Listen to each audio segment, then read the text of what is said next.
Okay, we are going to do a radiator pressure test here, and I've got the Harbor Freight Pittsburgh radiator pressure kit. Here's the part number 63862. This is what the kit looks like, and we're going to do it on the Cadillac Deville here. I'm going to take the pressure pump here, and we're going to have to use this adapter, even though it says to use the GM adapters, the 21 and 22, those actually don't work for a GM, so we're gonna have to use the adapter number 10 and adapter number 8. Adapter number 10 here that we're gonna use is this the 10 millimeter seat, and it's gonna seat into the radiator cap, and we're gonna use number 8 here, what's described as the adjustable seat. I'm going to show you how it gets put together here. Okay, so right here, this is the number 8 radiator. This is the number 10 to 35 millimeter. It goes on the bottom, but it's reverse threaded, so you're going to turn it counterclockwise to thread in, and it's going to seat up into the adapter here. The adapter will clamp on to the housing where the radiator cap goes. I'll show you here in just a minute. Also show you how it works with the pump here. Cut. Okay, so we got the seat here, and because this is not the one for GM in this specific part, you're gonna have to center it into the radiator right there, into that inner seat of the radiator reservoir tank. I'm gonna put it in. The jaws, they clamp on the outside there, and you start turning clockwise. Make sure it's centered on there. Press down on it. So I'm doing two things here. My middle finger, left hand middle finger and thumb are holding the clamp still. My index finger is keeping it from spinning, and then with my other hand here, I'm turning it to seat the valve. You can hear it start to seat. And don't over tighten it, just a nice snug. I'm gonna put the fitting on there. It's a collar fitting.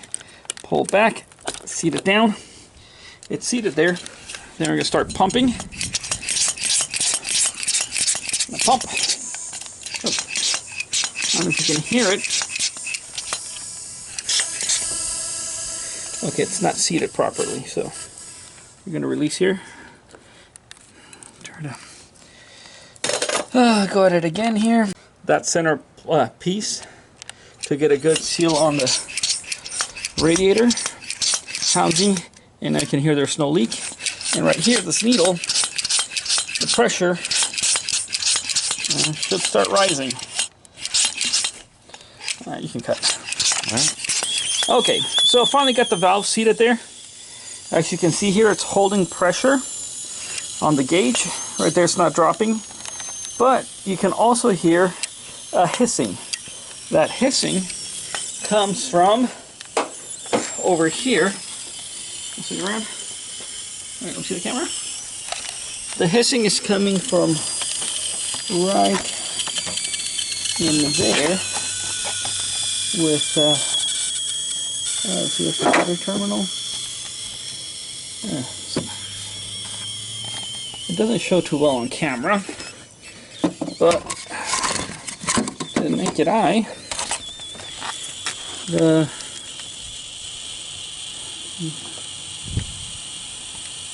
radiator right there, bam. Okay, now it cleared up.